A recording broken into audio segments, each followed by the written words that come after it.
My generation has worked for decades to keep voting alive, to try to make voting count, and so on. But I'm here to tell you that I can't do that anymore. Why? I don't know so much of what your generation knows in your brains, in your hearts, and in your lives. So for instance, I have no idea really what Instagram is, or TikTok, or that kind of thing. But here's the important thing. I don't want to know about it. I'm ready to turn over responsibility for the nation, for the goodwill, for the good actions, for the development of this nation. I'm ready to turn it over to you guys. Are you ready to receive it? Yes. Thank you. I do. Wait, I see one. I'm going to ask again. Are you ready to receive this challenge? I do. Yes. 1, 2. Some others? Hello. Tell me about it.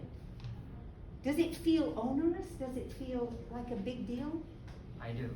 You do, yeah. And yet you're with me, right. Tell me somebody. So I need for your generation to care about voting, about the nation, about getting things straight for people your age. I need to know about that. I really do. So I want to tell you a little bit about what happened to me growing up, right? So I grew up in a little tiny village in the north of England, in Yorkshire. There were 5 of us. We were poor as church mice, is what we used to say. We were poor. Like everybody else in the coal mining village, we were poor. I was born in 1939 at the beginning of World War II, and by the end of World War II, this is what my government had decided about people like us. I'm talking about myself and other poor people in the British Isles. They arranged that every day, Monday through Friday, there would be, for every kid in public schools, there would be a 2-course meal in the middle of the day at lunchtime, right? A hot meal, a meat, potatoes, and vegetables, and a dessert, right? Free, gratis, for nothing, we got that food. We also got free milk and orange juice and cod liver oil. The government had decided that they needed to pay attention to how the poor folks in Britain were doing. You know, we paid a lot of attention to kings and queens and other prime ministers, important people, right? But the government began to pay attention to us, to the poor folk, to make government work for all of us, right? So that's how I grew up, knowing that that's what a government can do. So I got a degree in England. I taught in Ghana, I taught in Nigeria, I met an American, I fell in love. We got married, we came to the United States, and the question is, so Jeannie, you're going to become a citizen of the United States? That was the I do. question. I am already. You were. I was not when this was asked. So I had done all of this, and so when I arrived in the United States, and the question is there, what can we do about the United States?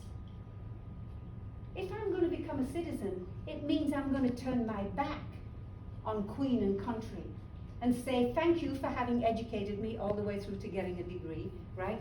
But I'm going to leave you now. I'm going to join the United States, right?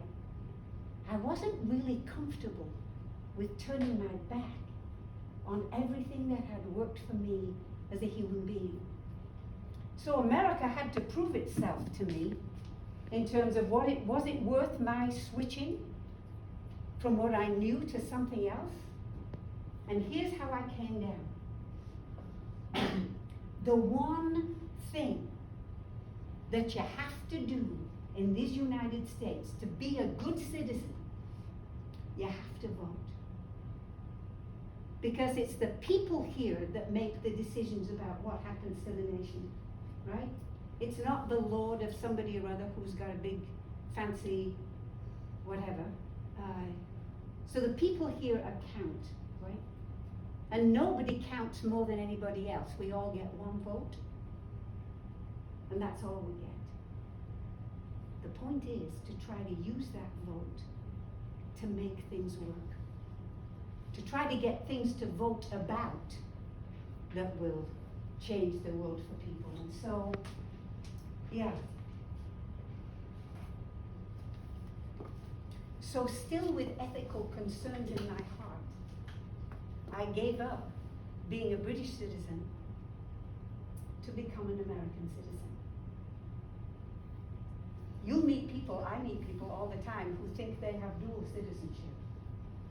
They talk about this all the time. Some people carry 3 or 4 passports of different things.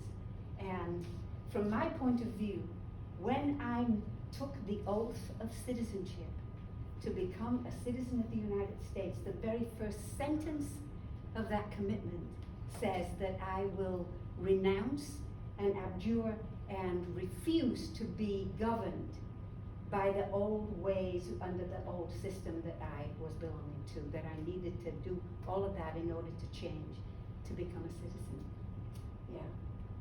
And so I took that in the end with joy. I've been working my heart out for a long time. Did I say I'm 83? Well, that's pretty much And impressive. so here's the thing. My generation have carried the United States for a long time. They've been voting, it's not been perfect all the time, but they've been voting has been done, and so on. But here's what I'm trying to tell you right now is, my folks can't do this anymore. We can't do this anymore. We're not relevant in your lives. You talk about things you imagine, you invent things to do, right? That are not part of the way that I think. And I am in awe of this new generations that is coming up behind us.